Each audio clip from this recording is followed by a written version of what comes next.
ଇଜ୍ଜତ ଖାଇଲେ ତା ଗାଲଟା ବ୍ଲୁ ନାଇଁ ନାଇଁ ତାର ଟିକେ ଦେଶୀ ବନ୍ତଳ କଦଳୀ। ଦେଶୀ ବନ୍ତଳ କଦଳୀ କାହିଁ ଖାଇବ ଭଲ ନା ସେ ଭଜା ଟିକେ ଖାଇବାକୁ ଭଲ ପାଏ ତା ବେଲେ କି ଆଉ ତାହେଲେ ବାହା ବଢିଆ ଖେଳ ଖେଳୁଛ ଆଉ ଏ ଖେଳ ତ ଭାରି ବଢିଆ ଖେଳୁଛ ସେ ଖେଳ ଖେଳିଲା ବେଳକୁ କାହିଁ କାନ୍ଥ ଆଡିକି ମୁହଁ କରୁଛ କୋଉ ଖେଳ? ଏ ନାଇଁ ମୋ ସେ ବାଡିଆ ବାଡି ନନା କହିବା କଥା ବାଡିଆ କଣ ତମେ ମତେ ବାଡେଇବ? ଆଇଲ ଅଗ ଆଡେ ଛିଡା ହେଇକି ତମ ମୂଳ ହାଣିଦେବି। କହିଲେ ନାନୀ ତୁ ନନାକୁ ଏମିତି କଣ କହୁଛୁ ଯେ?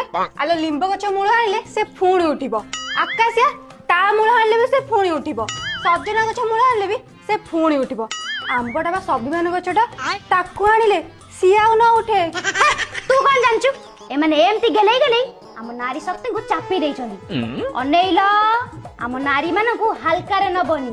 ନାରୀ ଅବଳା ହେଇପାରେ, ନାରୀ ନଙ୍ଗଳା ବି କରିପାରେ, ନାରୀ ଦୁର୍ବଳ ହେଇପାରେ, ନାରୀ ଶାବଳ ବି ଧରିପାରେ, ନାରୀ ଜନନୀ ହେଇପାରେ, ନାରୀ ଜୀବନ ବି ନେଇପାରେ, ନାରୀ ଭଗିନୀ ହେଇପାରେ, ନାରୀ ଭାଙ୍ଗ ବି ଖାଇପାରେ ନା, ନାରୀ ଭଦ୍ର ହେଇପାରେ, ନାରୀ ବକାବକି ବି କରିପାରେ। ଦେଖିବ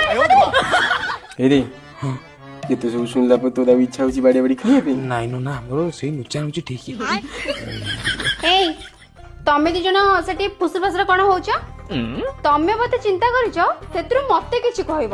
ହେଇଠି ଶୁଣ, ତମେ ଜାଣିଛ ମୋର ଦିଟା ଗୋଡ, ଯଦି ସେମିତି କିଛି ମତେ କହିଲ ତାହେଲେ ମୋର ଗୋଟେ ଗୋଡ ତମ ତଣ୍ଟି ଉପରେ ଆଉ ଗୋଟେ ଗୋଡ ତମ ପାଦ ଉପରେ।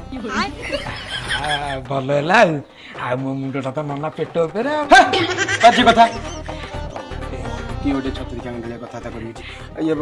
ଏଇ ନେଲ ନେଲ ଏ ଶାଢୀଟା ମୁଁ ତମ ପାଇଁ ଆଣିଛି, ଆଉ ସାନ ଏ ଶାଢୀଟା ତମ ପାଇଁ ଆଣିଛି ନେଲ। ଆଲେ ତୋର ନାଲି ଶାଢୀଟା କିଲୋ ସୁନ୍ଦର ଲାଗୁନି? ହଁ ସୁନ୍ଦର ଲାଗୁଛି ଯେ ଏଇ ନାଲି ଶାଢୀ ବା ତ ନନାଙ୍କୁ ଭାରି ପସନ୍ଦ। କଣ ଏଇଟା ବି ସିଏ ପିନ୍ଧିବେ? ନା ନା ମୁଁ ପିନ୍ଧିଲେ ତାଙ୍କୁ ଭଲ ଲାଗେ। ମୁଁ କଣ ମିଛ କହୁଛି? ଏ ପଚାରୁନୁ ତ ନନାଙ୍କୁ। ଏଇ ତମେ ଟିକେ କହିଦେଲ ମୁଁ ତମକୁ କେମିତି ଭଲ ଲାଗେ? ଖାଲିରେ ନାଲିରେ ନାଲି ଶାଢୀରେ ମତେ ଟିକେ ଭଲ ଲାଗେ।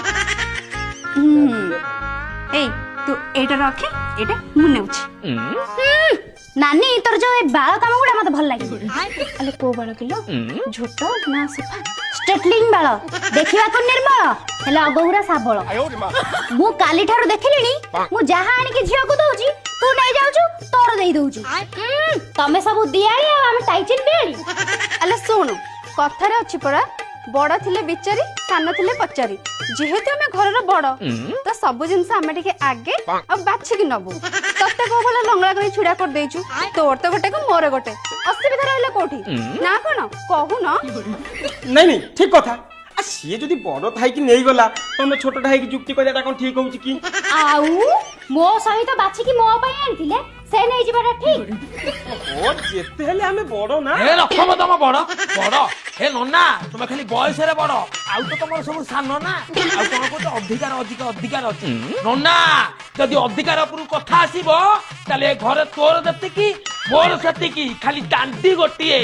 ହେଇ ନନା, ବିଲ ଚାଉଳରେ ତୋର ଯେତିକି ମୋର ସେତିକି, ଖାଲି ହାଣ୍ଡି ଗୋଟିଏ। ନନା, ଶୋଇବା ପେଟରେ ତୋର ଯେତିକି ମୋର ବି ସେତିକି, ଖାଲି ମାଣ୍ଡି ଗୋଟିଏ। ଏ ଘରେ ସମସ୍ତେ ଭଲ, ଖାଲି ସାନ ଓଏ ତୁ ମୋ ସ୍ତ୍ରୀ କି କଣ ଅଣ୍ଡ ଲଗେଇ କହିଲୁ? ନାଇଁ ତୁ ମୋ ସ୍ତ୍ରୀ କି କଣ ଅଣ୍ଡ ଲଗେଇ କହିଲୁନୁ? ଓଏ ସାରା ଓଡିଶାରେ ବୁଲି ଆସିବୁ, ମୋ ସ୍ତ୍ରୀ ଭଳିଆ ସୁନ୍ଦରୀ ନାହିଁ। ଆରେ ମୋ ସ୍ତ୍ରୀ ଗୋଟେ ସେଉ, ଦେଖିବାକୁ ଲୋକଙ୍କ ହୃଦୟ ଭଳିଆ, ଆଉ ତୋ ସ୍ତ୍ରୀ ଗୋଟେ କଦଳୀ, ଦେଖିବାକୁ ଲୋକଙ୍କ ନନା। ଆରେ ଅରୁଆ ଡାଲିକି ବେସର ପଇ ତୋ ଭାଇକି ଗୋଟେ ଘୋଡା କଣ କହିଲୁ? ଓଏ କଣ କହିଲୁ? ଓଏ ନଡ଼ିଆ ଛଡେଇ ଖାଉଛି ଗାଧ, ତୋ ସ୍ତ୍ରୀ ଗୋଟେ ବଢିଆ। ତମେ ଟିକେ ଚୁପ୍ ହବ କି? ହଇଲୋ ନାନୀ, ଶାଢୀଟା ଯାହା ପାଇଁ ଆସିଥାଉ ତମରି ମାନଙ୍କ ପାଇଁ ତ ଆସିଛି ନା, ତାପରେ ବି ତମେ ନଙ୍ଗଳା ଭଳିଆ ହଉଛ। ମୋ ପାଇଁ ତ କିଛି ଆସୁନି। ଥରେ ଭାବିଲ ମୋ ଅବସ୍ଥା ଟି କଣ ହଉଥିବ? ତାପରେ ବି ଇଏ ତ ତମ ମାନଙ୍କ ସ୍ୱାମୀ ନା, ତମ ପସନ୍ଦ ନା ପସନ୍ଦ କିଏ ତାଙ୍କୁ ତ ଜଣା ଥିବ। ସେମାନେ ଶାଢୀ ଆଣିବା ଭୁଲ କରିଛନ୍ତି, ତମେ ଭିତରେ କାଇଁ ଝଗଡା ହଉଛ?